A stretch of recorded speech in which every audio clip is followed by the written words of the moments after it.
আচলতে কি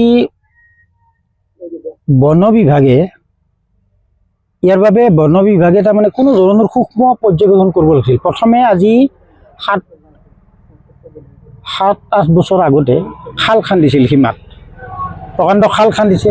খালৰি কাণটোত খুন্দা মাৰি দি হাতী পাৰ হয়, 1 বছৰত ছাকচেছ নহয়। প্ৰথম খান্দাৰ পিছতে একো কামত নাহিল, অকামিলা হৈ গ'ল। পইচাকেইটা খালে বন বিভাগে আৰু ঠিকাদাৰে। 2 নম্বৰ তাৰপিছত আহিল কি মানে ফেন্সিং আহিল, বেটেৰী সংযুক্ত ফেন্সিং। গতিকে সেইটোৰো কোনো কামত নাহিল। হাতী ইমান বুদ্ধিয়ক, 6 মাহমান আছে ঠিকে। তাৰপিছত কি কৰে তেওঁলোকে খুটাটোত, হাতী বহুত মানে হেৰি চিন্তা কৰিব পৰা প্ৰাণী। সিহঁতে তাৰমানে খুটাটোত গছকি দি তাতটোত কাৰেণ্ট চলি আছে, খুটাটোত গছকি দি পাৰ হৈ গুচি যায়। সেইবিলাক মই ভাবোঁ এইবাৰ মানে আজি ধৰক 6 মাহমান হ'ল, ইলেকশ্যনৰ আগতে চেংচন হৈছে বস্তুটো।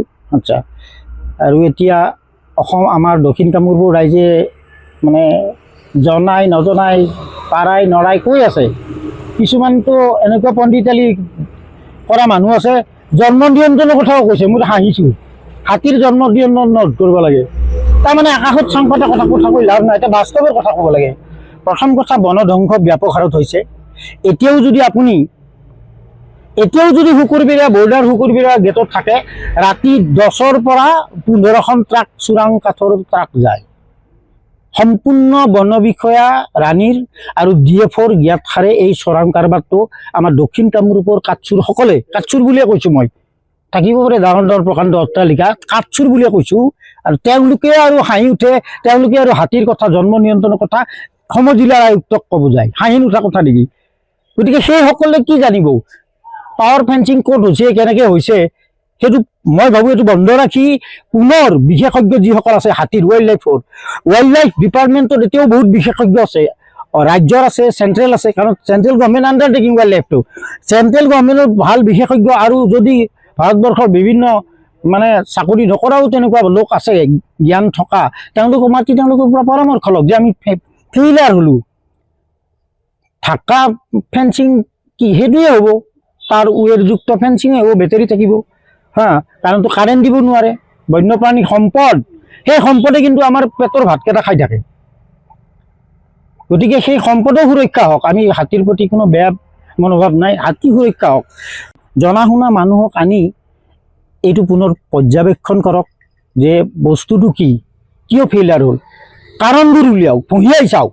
তাৰপিছত নতুনকৈ এটা মানে পচিবল এটা মানে হেৰি থকা, যাতে মানে বাস্তৱসন্মত, যাতে হাতী সঁচাকৈ মানে হাতী যাতে বাহিৰলৈ নাহে বনাঞ্চলত। আৰু তাৰে লগে লগে সমান্তৰালভাৱে কিন্তু সেইসকল বন বিষয়াই কাম এটা কৰিব লাগিব। বন বিভাগৰ বনমন্ত্ৰী এনেই নামফলকখন লৈ থাকিলে নহ'ব। নহ'লে আমি গাছ চোৰৰ পৰা, বন সম্পদ চুৰ কৰা সকলৰ পৰা পইচা খাই থকা বুলি ক'ম। বনাঞ্চলৰ বৃদ্ধিৰ নামত যিমান টকা বছৰি প্ৰতিখন ৰেঞ্জত আহে, সেইবোৰ সফল ৰূপায়ণ হৈছেনে? 3টা ৰিজাৰ্ভাৰ ইয়াত বনাইছে 17 লাখকে, কিবা কামত আহিছেনে? ৰাণী বনাঞ্চলত, সংৰক্ষিত বনাঞ্চল 3টা ৰিজাৰ্ভাৰ হৈছে 17 লাখকে। পইচাকেইটা ঠিকাদাৰসকলে খালে, কামততো অহা নাই। এটা গাৰোপাৰাৰ গাঁৱৰ মাজত দিছে, তাৰমানে কি? পুখুৰী এটা খান্দিছে, তাৰমানে কি? পুখুৰীটোত আহক, ৰাতি কল, তামোল, নাৰিকল খাক, সেইটোৱে হৈছে। বনাঞ্চলত প্ৰকৃততে বনাঞ্চলৰ হাতীৰ খাদ্য মানে ডেভেলপ কৰক, হাতীৰ খাদ্য বৃদ্ধি কৰক, সেইটো আমাৰ আহ্বান, দাবী। 2 নম্বৰ কথা, নহ'লে কি কৰে সিহঁতে, এইবাৰ ইয়াত ইমান বনাঞ্চল, ইমান আমি গছ ৰোপণ কৰিছিলোঁ, বহীত লিখিলে গছবোৰ চুৰে কৰি বুলি এটা লিখিলে শেষ, গছবোৰ নাইকিয়া হ'ল, মৰি গ'ল। এনেকৈ লিখিলে পইচাকেইটা বকেটতে থাকে। বন বিষয়া, প্ৰত্যেকজন অসমৰ বন বিষয়াৰে এইটো কাম। পইচা তেওঁলোকে এইটো নাজানে, ৰাইজে নাজানে যে বনাঞ্চল বৃদ্ধিৰ বাবে বনজ সম্পদ ৰূপী হাতী, বাঘ, ভালুকৰ বাবে খাদ্য যোগান ধৰাৰ কাৰণে তেওঁলোকৰ নামত বছৰি পইচা আহে। সেইবোৰ কিন্তু আমাক আন্ধাৰত ৰাখে।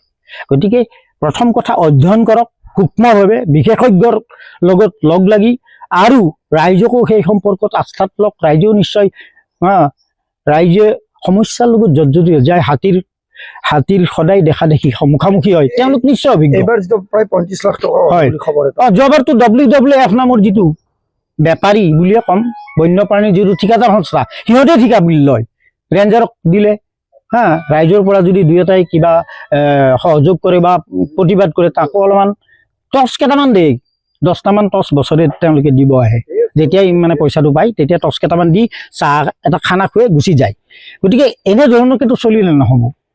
গতিকে সফলভাৱে ৰূপায়ণ কৰাৰ বাবে তেওঁলোকে আঁচনি হাতত লওক।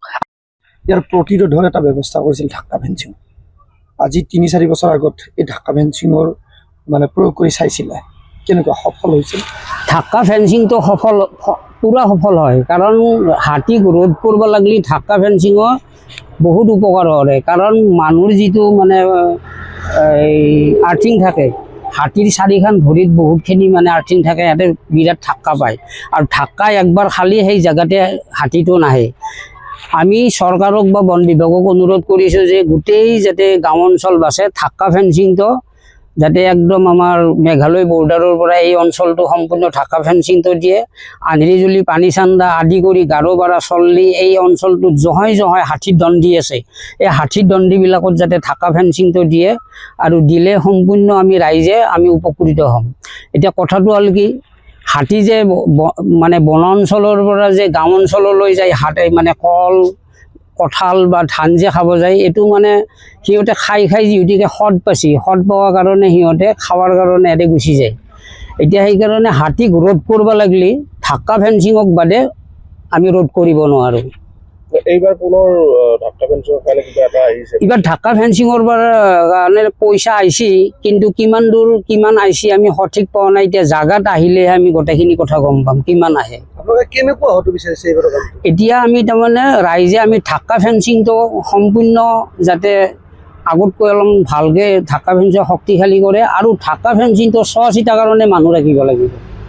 মানুহ যদি ৰাখে তেতিয়া আমি সফল হোৱা বুলি আমি ভাবিম। কাৰণ ক'ৰবাত এডাল গুণা ছিঙি আছে, ক'ৰবাত লাইনে শ্বৰ্ট খাই আছে, এইটো চোৱা চিতাৰ কাৰণে মানুহ 2জন বা 3জন মানুহ ৰাখিব লাগিব। মানুহ ৰাখিলে হয়তো আমি ৰাইজৰ সহযোগ থাকিব, ৰাইজে সম্পূৰ্ণ বছৰে আমি সহযোগ কৰি পেলাই এই ঢাকা ফেঞ্চিংটো আমি ৰাখিছোঁ। ক'ৰবাত গুণা পৰে, ক'ৰবাত হেৰি হয়, আমি সম্পূৰ্ণ ৰাইজে সহযোগত ৰাখি আছোঁ। যোৱাবাৰ কিমান কিলোমিটাৰ ঢাকা ফেঞ্চিং? যোৱা বছৰ 5 কিলোমিটাৰ আছিল। এইবাৰ কিমান হ'ব? এইবাৰ আমি গম পাইছোঁ 7 কিলোমিটাৰ। যোৱা বছৰৰ আগৰ বছৰ আজি 4 বছৰমান আগতে আমাৰ NGO এটা WW তেখেতসকলে মানে এইটো দিছিল, আৰু এইযোৰ তেজপুৰৰ পৰা আহিছিল। তেওঁলোকে সফল প্ৰয়োগ হোৱা বুলি? তেওঁলোকে নহয়, তেওঁলোকে ঢাকা ফেঞ্চিংটো দি গৈছে, জাগাৰ মানুহখিনিয়ে গম পাব যে সফল প্ৰয়োগ হৈছে না নাই। আপোনালোকৰ অনুভৱ? নহয়, ঢাকা ফেঞ্চিঙৰ 100ৰ ভিতৰত মানে 100ৰ ভিতৰত 80% সফল। কাৰণ জাক হাতীত 80-90টা হাতী আহিব, হাতী যদি গাঁও অঞ্চলত সোমাই যায় কিমান অনিষ্ট হয়। কিন্তু ঢাকা ফেঞ্চিঙৰ ওচৰতে হাতীকেইটা থিয়া দি থাকিব, আৰু থিয়া দি থাকি আকৌ তেওঁলোকে বন অঞ্চললৈ গুচি যাব। এইবাৰো প্ৰায় 35 লাখ টকা চেংচন হোৱা বুলি শুনিছোঁ। সেই পইচাখিনিৰে কিমান কি কৰিব কিবা গম পায়? এইটো আমি সম্পূৰ্ণ ৰাইজে থাকিম তাত, ক'ত কেনেকৈ কাম কৰে আমি সম্পূৰ্ণ ৰাইজে সহযোগ কৰিম। খালি কামখিনি সম্পূৰ্ণ সফল হ'ব লাগে, তাৰ কাৰণে আমি ৰাইজে সহযোগ কৰি যাম যাতে ৰাইজ সফল হয়। এইবাৰ কোনে কৰিব? এইবাৰ কোনে কৰে মই এতিয়ানো গম পোৱা নাই আমি ৰাইজে, কিন্তু এতিয়া আমি পিছত গম পাম। কিন্তু অহা বুলি কৈছে, আৰু আমাৰ যিটো ৰেঞ্জাৰ বাইদেৱে তাৰমানে ছাৰ্ভেও কৰিছে এইটো যে 7 কিলোমিটাৰ যে এইবাৰ ঢাকা ফেঞ্চিংটো হ'ব। আগতে কিমান দিছিল? আগতে 5 কিলোমিটাৰ আছিল, এইবাৰ 7 কিলোমিটাৰ। ক'ৰ পৰা ক'লৈ সামৰিব? তাৰমানে আমাৰ যিটো আমাৰ পুৰাণ শুকুৰবেৰীয়া মেঘালয় বৰ্ডাৰ, এই বৰ্ডাৰৰ পৰা আপ টু গাৰোপাৰালৈ। এনে দক্ষিণৰ যিটো হাতীৰ উপদ্ৰৱ চলি আছে, বিশেষকৈ আমি ক'ব লাগিলে ৰাণী পাহাৰৰ পৰা এই হাতীটো নামি গৈ আছে বাৰে বাৰে। এই ঢাকা ফেঞ্চিংটো ক'ৰ পৰা ক'লৈকে দিলে এই সমস্যাটো স্থায়ী সমাধান হ'ব বুলি ভাবে? এইটো তাৰমানে আমি সম্পূৰ্ণ তাৰমানে মেঘালয় বৰ্ডাৰে হৈ মানে পুৰাণ শুকুৰবেৰীয়াৰ মানে মেঘালয়ৰ পৰা আপ টু গাৰোপাৰালৈ যদি আমি বৰ্ডাৰে ঢাকা ফেঞ্চিংটো দিয়া হয়, তেতিয়া হাতী কিছু ৰোধ হ'ব। কিন্তু আমাৰ হাতীৰো কিছুমান মানে 2-3টা দল হয়, কোনোবাত এটা থাকে, ক'ৰবাত 2টা থাকে, এনেকৈ দল হয়। কেতিয়াবা 2-4টা হাতী যাব পাৰে, কিন্তু এই জাক হাতীটোৰ কাৰণে আমি ৰক্ষা কৰিম। যিকোনো খবৰৰ বাবে যোগাযোগ কৰক আমাৰ এই নম্বৰত 9181 307 221।